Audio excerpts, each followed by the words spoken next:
हमारे हृदय में भावनाओं का उफान ला देता है।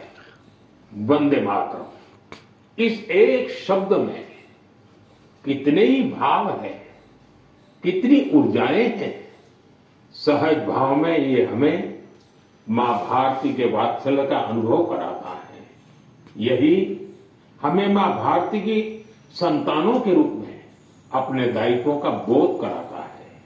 अगर कठिनाई का समय होता है तो वंदे मातरम का उद्घोष 140 करोड़ भारतीयों को एकता की ऊर्जा से भर देता है। साथियों, राष्ट्रभक्ति, मां भारती से प्रेम, ये अगर शब्दों से परे की भावना है तो वंदे मातरम उस अमूर्त भावना को साकार स्वर देने वाला गीत है। इसकी रचना बंकिम चंद्र चट्टोपाध्याय जी ने सदियों की गुलामी से शिथिल हो चुके भारत में नए प्राण फूंकने के लिए की थी। वंदे मातरम भले ही 19वीं शताब्दी में लिखा गया था, लेकिन इसकी भावना भारत की हजारों वर्ष पुरानी अमर चेतना से जुड़ी थी। वेदों ने जिस भाव को माता भूमि पुत्रो अहम पृथिव्या कहकर भारतीय सभ्यता की नींव रखी थी, बंकिम चंद्र जी ने वंदे मातरम लिखकर मातृभूमि और उसकी संतानों के उसी रिश्ते को भाव विश्व में एक मंत्र के रूप में बांध दिया था। साथियों, आप सोच रहे होंगे कि मैं अचानक से वंदे मातरम की इतनी बातें क्यों कर रहा हूं। दरअसल कुछ ही दिनों बाद 7 नवंबर को हम वंदे मातरम के 150वें वर्ष के उत्सव में प्रवेश करने वाले थे।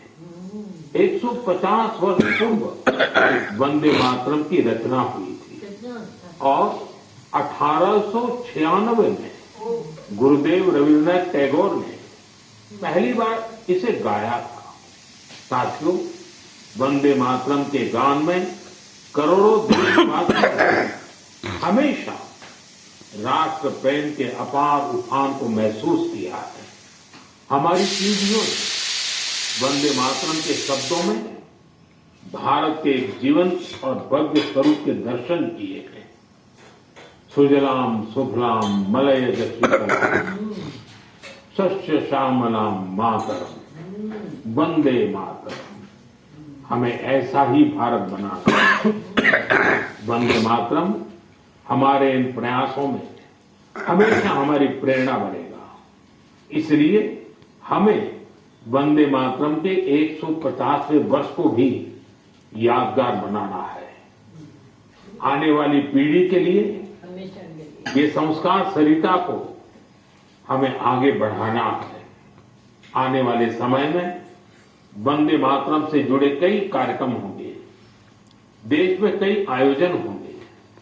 मैं चाहूंगा हम सब देशवासी वंदे मातरम के गौरवगान के लिए स्वतः स्फूर्त भावना से भी प्रयास करें। आप मुझे अपने सुझाव #वंदे मातरम 150 के साथ जरूर भेजिए।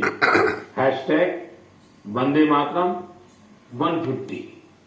मुझे आपके सुझावों का इंतजार रहेगा और हम सब इस अवसर को ऐतिहासिक बनाने के लिए काम करेंगे। मेरे प्यारे देशवासियों,